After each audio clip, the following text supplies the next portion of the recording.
Listen to me. If there was a wise man who would ever think of this, they would say in order to be superior to the man, you've got to be the man. For I am the man himself.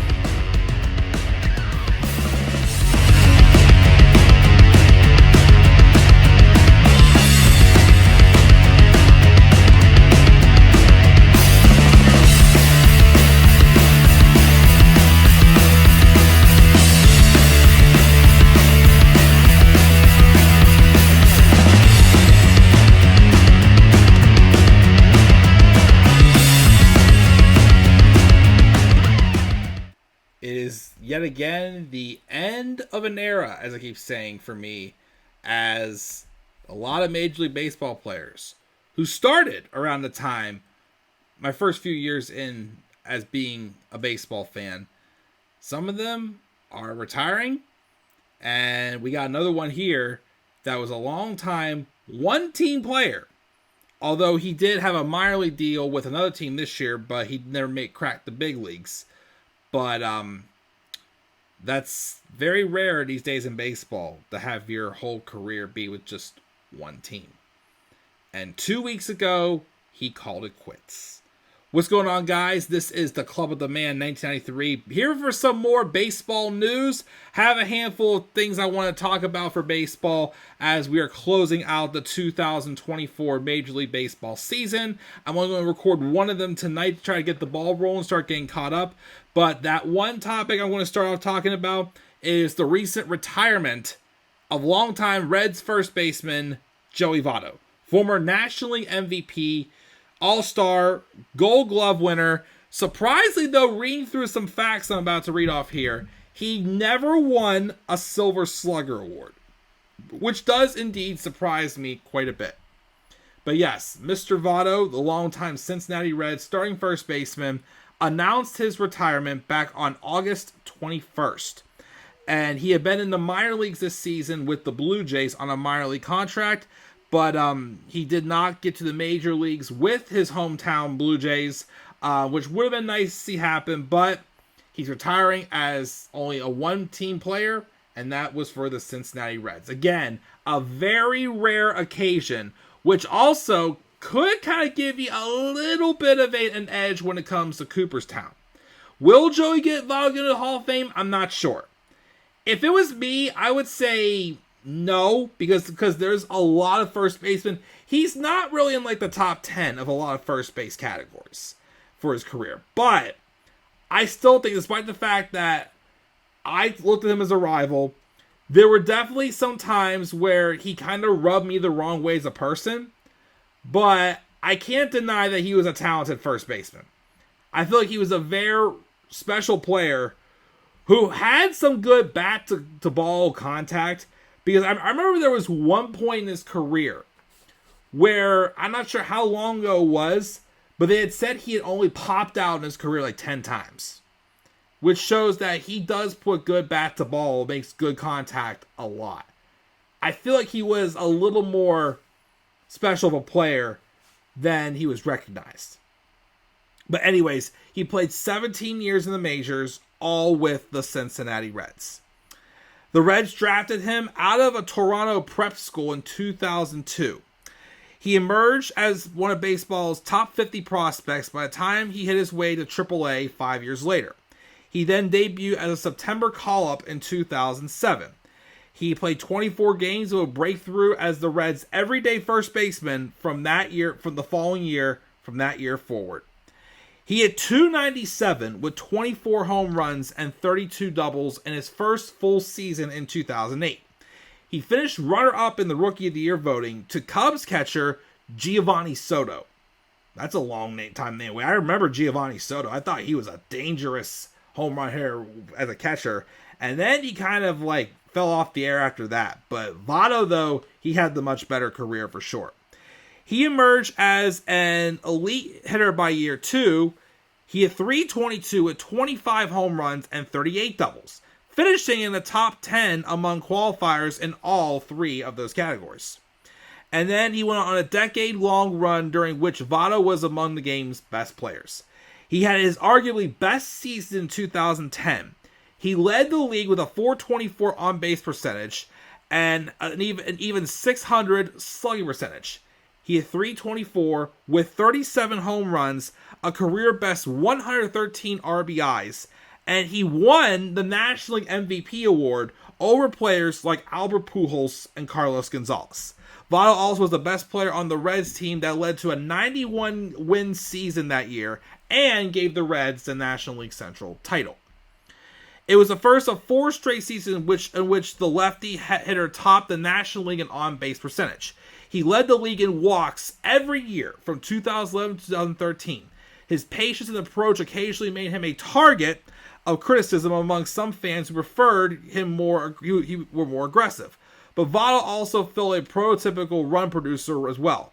He ranked 20th in RBIs and 21st in home runs among major league hitters between 2010 and 2013. And other players who had a better average were just Miguel Cabrera and Joe Mauer.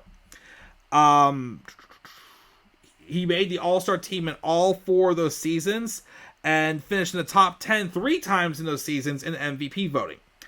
And Cincinnati made the playoffs in 3 of those years, although they never advanced past the division series. And in 2013, they didn't get past the Pirates in that wild card game. And of course, I can't be laughing more because the Reds have had a little more hopes than the Pirates since then. But anyways, the Reds throughout that run did commit to him as a face of their franchise, signing him in early 2012 to a 10-year, $225 million extension. It remains the biggest investment in organization's history. Although, of course, the Reds did not get as much success after that, he still remained an impact hitter until the end of his contract. A quad injury took away a bulk of his 2014 campaign, but returned to full strength in 2015, hitting .314, got 3rd place also in the MVP voting. He would earn 2 more top 10 in the next 3 years. Between 2015 and 2018, he still hit .312 with 106 home runs, while also walking more often than he struck out. He was a tough guy to strike out. The 2018 season was the final of Votto's 6 All-Star campaigns. His production tailed off between 2019 and 2020, and seemed he'd firmly entered a decline phase of his career. While that was the case to some extent, Votto had one more excellent year ahead of him. He rebounded with a surprising 36 home runs, with a .266 batting average in 2021, showing some little last life. Nice surprise.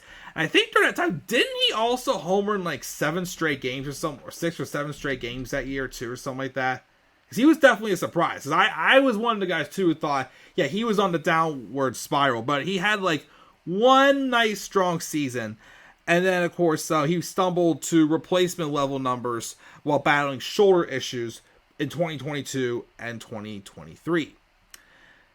He got a well-deserved salute from the Reds fans in his final game at Great American Ballpark last September. His contract wrapped up, and they declined his club option for 2024. He would then sign a minor league free agent with the Toronto Blue Jays, suffered an ankle injury in spring training, kept him on the injured list well into July, and in just 15 games with the at-bats in the minor league system, he hit just 143 until he decided it was time to hang it up and move on. He will definitely is one of the best players in Reds history and is among the most productive first basemen in league history. He could, I definitely think, and I do think he could make a run for the Hall of Fame.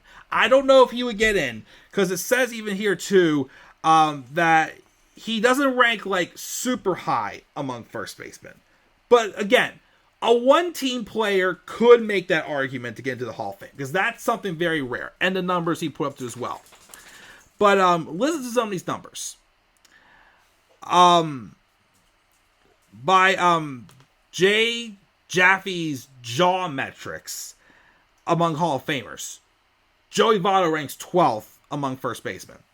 The 11 players above him in that category are either in the Hall of Fame or have cases, who still haven't been on the Hall of Fame ballot, Albert Pujols and Miguel Cabrera. The player just behind Votto in that ranking is Rafael Palmeiro, who is not a Hall of Famer because of his history with performance-enhancing drugs. And other players also who I believe were behind him are Willie McCovey, Todd Helton, Eddie Murray. All of them were inducted to the Hall of Fame. He still was 29th all-time among first basemen with 356 home runs. 49th with 1,144 RBIs. But his excellence was driven primarily on his on-base ability. He had a career .294 average and a .409 on-base percentage, and he led the National League in that category on 7 occasions. Something like that could get you in the Hall of Fame. Like, Andrew Jones right now is still hanging on the Hall of Fame ballot because of his defense. He's a home run hitter, yes, but definitely his numbers declined later in his career for sure. But I think what's kept him alive is his defense. Votto, with that on-base numbers, could definitely get more Hall of Fame consideration. See here. Yes, I said earlier, he surprisingly never won a Silver Slugger award. He was overlapping in the National League with Albert Pujols and Paul Goldschmidt, and he had 6 top 10 MVP finishes. He did win a Gold Glove in 2011. And again, he was the 2010 MVP. And his career, around 64 wins above the replacement, credited him with a 59 WAR, as right in the threshold which position players tend to receive legitimate Hall of Fame consideration. So, yeah, like I said before, Joey Votto was a rival for me. Sometimes the way he reacted about some things did rub me the wrong way. I won't deny that. I've seen a few things that instance he had that kind of rubbed me the wrong way. I can't deny, though, he's definitely was one of the best hitting first basemen in my time. He definitely came in whenever Albert Pujols was getting ready to move to the American League. Well, he probably like 4 years in or whatnot when he went to the Angels, I think in 2012, I believe it was. So he definitely was starting to take over as one of the best hitting first basemen in the National League. Like I said, power was there occasionally. Sometimes it wasn't there. But he still was a guy, again, who got on base, had great bat-to-ball ratio. Like I said, I don't know how many he finished in the end, but like I said, there was a point in his career, like well into his career, when he had only popped out 10 times.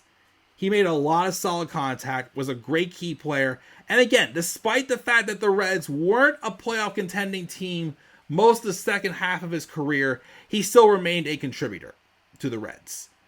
So I give him a lot of credit. I think he was definitely a great. Again, I think he has a chance to get into the Hall of Fame. Maybe not a first ballot Hall of Famer, but could be eventually down the line. We'll have to wait and see. Again, I wish he could have had a shot to at least play a couple games with the Blue Jays to be able to play in Canada, his home country, but it didn't happen, unfortunately. But again, being a one-team player is also, again, very special. Something that's very rare these days. So he had that big of an impact to be able to play with the Reds his entire career. So congratulations to Joey Votto on an excellent 17-year career with the Reds. I hope that he does get a shot at Cooperstown when he gets on the ballot in 5 years. So what are your guys' thoughts on Joey Votto's career and his retirement? Do you have any good memories of Joey Votto you'd like to mention as well? Leave your guys' thoughts down in the comments section below. And be sure also, as always, to slap a like on the video and subscribe for more content on my channel. You may follow me on Twitter as well, The Club of the Man 93. You may also follow me on TikTok and Instagram, The Club of the Man 1993. And until then, guys, I'm checking out. I'll catch you all later. And do not forget, in order to be superior to the man, you've got to be the man. And for I am the man himself. And that is not just an opinion, my friends. That is a fact of life. Yeah!